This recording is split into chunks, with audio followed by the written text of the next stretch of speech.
Hey, what's up guys, it's Gorilla Hands and I got some commentary for you with some Black Ops 2 gameplay in the background. I'm enjoying this game a little bit more since launch. There's other games right now I'm having a hell of a lot more fun playing, but this game is slightly more bearable than my initial impressions. One of the things I've changed to kind of make this game a little bit more fun is I try to stick with party leaders that are on the East Coast. If they're if they're located in the Southeast, that's a bonus because that's where I live. But typically, if they're on the East Coast, I found that the lobbies run much smoother, and it just makes for much better game sessions. I found if the lobby leader is, somewhere in the Midwest or on the West Coast, it's a complete toss-up. No idea what kind of game I'm going to have. Sometimes I'm going to have lobbies where everything runs smoothly, and sometimes it feels like I'm a half a second behind everybody. And those game sessions, they're pretty frustrating. So yeah, this isn't like 100% confirmed. This isn't some type of technical feedback that I've gotten from the boards or from Vaughn or anything like that. This is just my personal experiences. I've found that whoever the lobby leader is, that kind of dictates what my overall game experience is going to be. If I play solo, it normally runs fine, but I prefer, it's a team-based game and I prefer to play with teammates. So yeah, I just try to stick with people on the East Coast. And it kind of sucks, I think I've said this before, but a lot of people that I played with in Black Ops 1, they were located all across the country. There's a couple people in Canada, or actually, it's just Prowler. It's just Prowler I really played with from Canada. But when we played with everybody from there, or all across the country, we didn't have latency issues. But yeah, for some reason, just can't do it. So that's the one thing that's making this game a little more tolerable. I don't like it as much as Black Ops 1, but it is a little bit more fun in those kind of situations. Now, I mentioned earlier that there's other games I'm playing that I'm having a lot more fun playing. One game in particular, I'm sure you guys have heard about it before. It's been getting a lot of praise and a lot of accolades. I think just recently on the VGAs, it was given Game of the Year, and I think rightly so. If you don't think it deserves Game of the Year, at the very least, it's in the top 5 for best Game of the Year. But it's The Walking Dead. And if you're a fan of the comic book, especially if you're a fan of the comic book, but even if you're a fan of the TV show, then I definitely recommend going and picking this game up. I think when it's all said and done, at least on Xbox Live, it's like 25 bucks.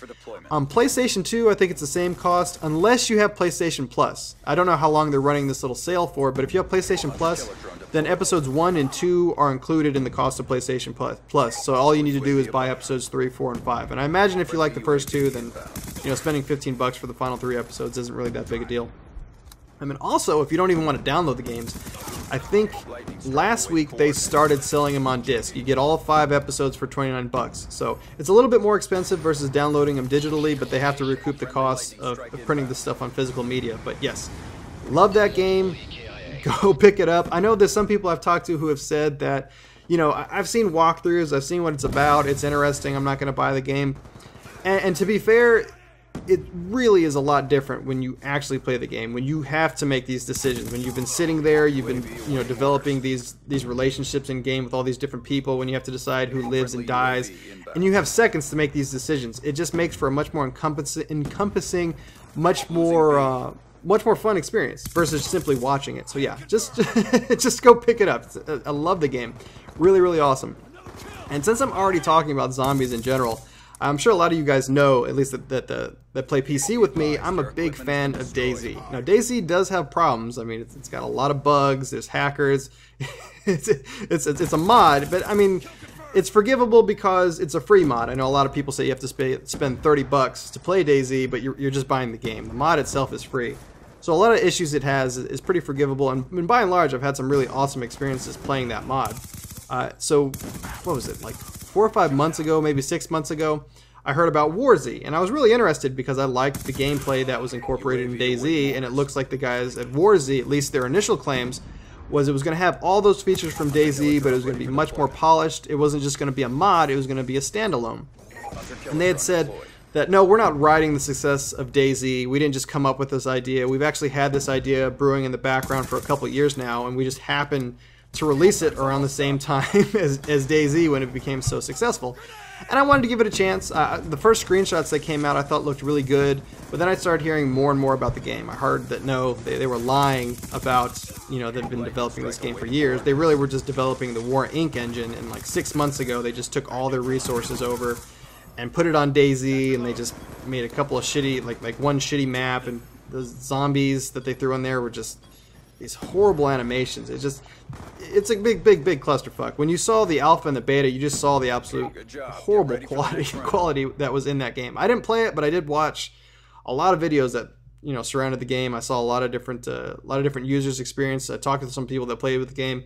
I didn't hear anything positive about it, and it looked horrible. Especially, I mean, the biggest thing that bugged me was the zombie animations. It just looked like they were done over the course of like a week. That's it. So yeah, the game definitely doesn't look like it's been in development for 2 years. So yeah, that's been getting a lot of negativity recently, and the big reason I want to talk about it was, I believe either Monday or Tuesday they released the game out on Steam, and today, or Wednesday when I'm doing this recording, they removed it from Steam, and the reason they did that was because of false advertisement claims. So what happened was they had these, they said that when you played the game, you can play on servers that allowed for 100 people, or you could rent private servers and play with friends, or you can develop skill trees and make very customizable characters. None of those features were available at launch, so they were misleading a lot of people purchasing the game. And then they interviewed, I think it was the executive producer, don't quote me on this, I don't know, his name's Sergey, I think that's his name, or Sergey, I don't know, but they interviewed him, and it's like he didn't even care. He said it was their fault, that they misread the information, that, if you bought the game and you thought it had certain capabilities and it doesn't, that's your fault because you misread the summary, which I call bullshit, and everyone else is calling bullshit as well. So it kind of seems like, at least early on, it seems like the shit is hitting the fan for the guys that work on WarZ. There's a lot of people that are really unhappy about the game, and I don't blame them. I really hope if all these things turn out to be true, if it's just one real quick cash grab riding the wave of DayZ, then I hope these guys go belly up, because it's some pretty grimy practices, honestly, if you ask me. Wow, I have a minute and a half to talk about what I really want to talk about. Okay, real quickly. I jumped over on the COD HQ just recently, and I saw a thread talking about how spawn trapping should be bannable. I don't really agree with that mentality. I think it's a problem in something like Modern Warfare 2 and Black Ops 1, those demolition games where you can just sit there and spawn trap for days. That I think they should have fixed, and I think they fixed it a little bit in Black Ops 1. But that's something, I wouldn't say bannable, but they need to address that.